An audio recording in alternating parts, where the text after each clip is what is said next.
नमस्ते बच्चों। आज इस पाठ में हम उपभोक्तावाद की संस्कृति निबंध लेखक श्यामाचरण दुबे पर चर्चा करेंगे। निबंध पर चर्चा करने से पहले हम लेखक के बारे में संक्षिप्त परिचय देते हैं। श्यामाचरण दुबे का जन्म सन 1922 में मध्य प्रदेश के बुंदेलखंड क्षेत्र में हुआ। उन्होंने नागपुर विश्वविद्यालय से मानव विज्ञान में पीएचडी की। वे भारत के अग्रणी समाज वैज्ञानिक रहे। उनका देहांत सन 1996 में हुआ। मानव और संस्कृति, परंपरा और इतिहास बोध, संस्कृति तथा शिक्षा, समाज और भविष्य, भारतीय ग्राम, संक्रमण की पीड़ा, विकास का समाजशास्त्र, समय और संस्कृति हिंदी में उनकी प्रमुख पुस्तकें हैं। प्रोफेसर दुबे ने विभिन्न विश्वविद्यालयों में अध्यापन किया तथा अनेक संस्थानों में प्रमुख पदों पर रहे। जीवन, समाज और संस्कृति के ज्वलंत विषयों पर उनके विश्लेषण एवं स्थापनाएं उल्लेखनीय हैं।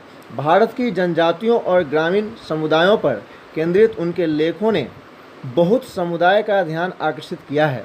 वे जटिल विचारों को तार्किक विश्लेषण के साथ सहज भाषा में प्रस्तुत करते हैं।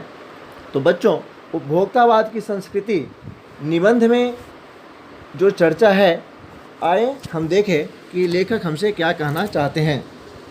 उपभोक्तावाद की संस्कृति निबंध में समाज की उस वास्तविकता को हमारे सामने प्रस्तुत किया गया है जिसके कारण हम वस्तुओं के गुण दोष पर विचार किए बिना उन्हें खरीदे जा रहे हैं।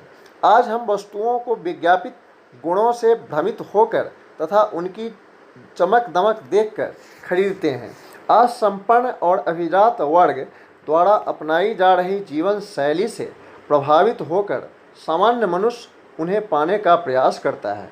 यह उपभोक्तावाद का प्रभाव है जिससे दिखावे की प्रवृत्ति हम पर हावी हो रही है। दिखावे की इस संस्कृति के फलस्वरूप सामाजिक विषमता और अशांति बढ़ जाएगी। लेखक का मानना है कि उपभोक्तावाद के प्रभाव स्वरूप धीरे धीरे हमारी जीवन शैली बदल रही है। एक नई जीवन शैली के साथ ही एक नया जीवन दर्शन उपभोक्तावाद का दर्शन अपना प्रभुत्व जमाता जा रहा है। चारों ओर उत्पादन बढ़ाने पर जोर दिया जा रहा है। यह सब कुछ हमारे भोग और सुख के लिए है। आज उपभोग की सुख बन गया है।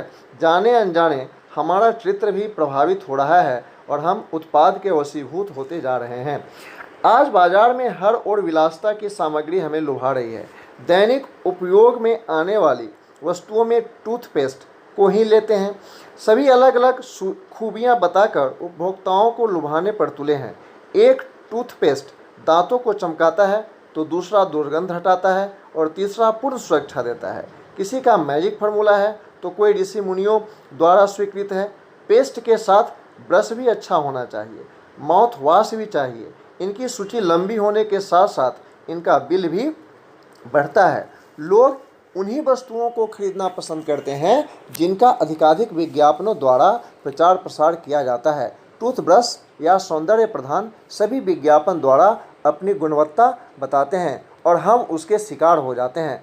तो बच्चों, हमें इन गुणवत्ता और विज्ञापन वाले प्रचार से बचना चाहिए।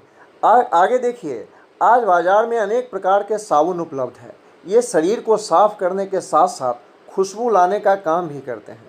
कुछ साबुन तो गंगा जल से बने होने का भी दावा करते हैं। लेखक कहते हैं कि जो शरीर और मन दोनों को पवित्र करने की बात करते हैं। आज एक नहीं अनेक तरह के परफ्यूम बाजार में उपलब्ध है।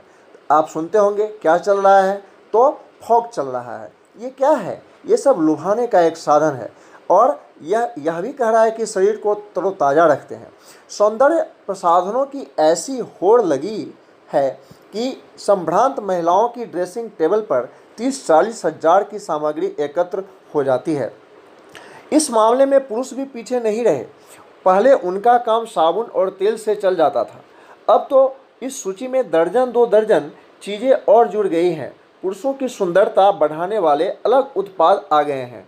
जगह जगह डिजाइन के कपड़े बनाने वाले बुटीक खुल गए हैं। समय देखने के लिए 500 की घड़ी पर्याप्त थी, पर आज शान दिखाने के लिए 1,00,000-1,50,000 की घड़ियां खरीदी जाती है। आज हम सब आवश्यकता पूरी करने के साधन होने के बजाय प्रतिष्ठा दिखाने के साधन बन गए हैं। महंगे म्यूजिक सिस्टम और कंप्यूटर खरीदकर लोग अपने घर की शान बढ़ाते हैं, भले ही उन्हें उसका उपयोग आए या न आए। लोग दिखावे के लिए यह सब खरीद लेते हैं। आज खाने के लिए 5 सितारा होटल, इलाज के लिए 5 सितारा अस्पताल और बच्चों की शिक्षा के लिए 5 सितारा पब्लिक स्कूल है। अब तो अमेरिका जैसे पाश्चात्य देशों में लोग शानदार जगहों पर शानदार ढंग से अपने अंतिम संस्कार के लिए एडवांस बुकिंग करने लगे हैं। वास्तव में ये सब बातें उपभोक्तावादी समाज का एक नमूना भर प्रस्तुत करती है, जिन्हें जन सामान्य भी अपनाने के लिए व्याकुल एवं आतुर हो रहा है। ऐसे में उत्पादों की गुणवत्ता में ज़बरदस्त गिरावट आई है। इसके अलावा जीवन मूल्य और सामाजिक मूल्यों में भी तेजी में कमी आई है। हाँ, दिखावे की प्रवृत्ति में ज़बरदस्त वृद्धि हुई है। सामने वाला से हम कम क्यों रहें, उससे हम आगे क्यों न बढ़े, यह दिखावा सबके मन में घर बना लिया है। आगे उपभोक्तावाद के प्रचार प्रसार का कारण सामंती संस्कृति है।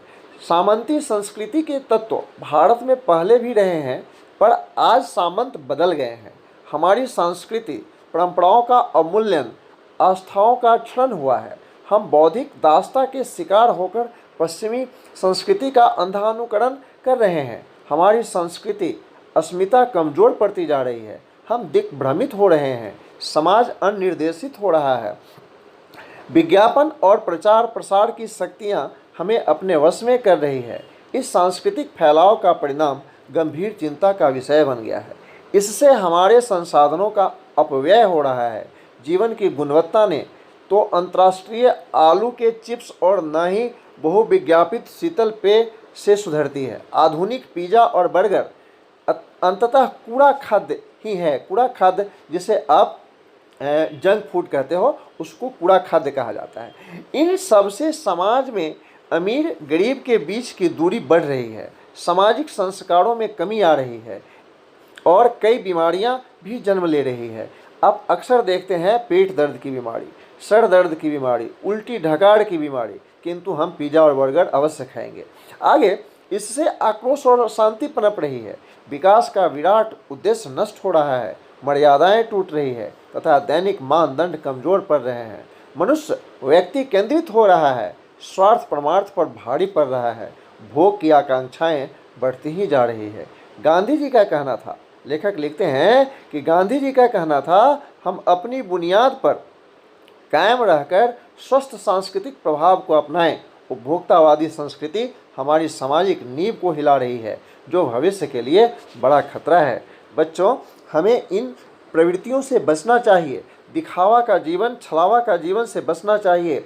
हमें वास्तविकता में जीना चाहिए। हमारे पास जो है, हमारे पास जिस तरह की सुविधाएं हैं, हमें स्वदेशी अपनाना चाहिए। आलू का चिप्स वो बर्गर और पिज़्ज़ा से कहीं अच्छा है। तो दोस्तों, बंधु, हमें चाहिए कि हमें अपने जीवन को सौम्य और सुंदर बनाएं। अपने स्वदेशी सामान का उपयोग करें। दिखावटी दुनिया से दूर रहें। इसी के साथ यह निबंध समाप्त होता है। आगे दूसरे वीडियो में हम कोशिश करेंगे कि आपके लिए जितने भी पाठ हम पढ़ाए हैं, एक छोटा सा वीडियो हम प्रश्नोत्तर का भी दें। इसी के साथ आज का यह कक्षा समाप्त होता है। धन्यवाद। आपका दिन शुभ।